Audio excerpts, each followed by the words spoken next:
గోంగూరని అమ్మమ్మ వాళ్ళ కాలంలో చాలా టేస్టీగా చేసేవారు. అంటే ఈరోజు పాతకాలపు పద్ధతిలో గోంగూర చేయబోతున్నా.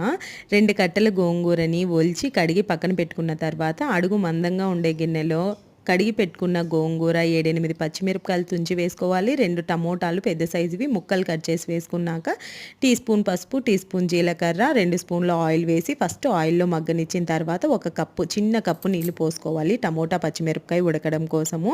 అవి ఉడికిన తర్వాత తగినంత సాల్ట్ వేసి పప్పు గుత్తితో బాగా రాముకున్న తర్వాత పోపేసుకోవాలన్నమాట.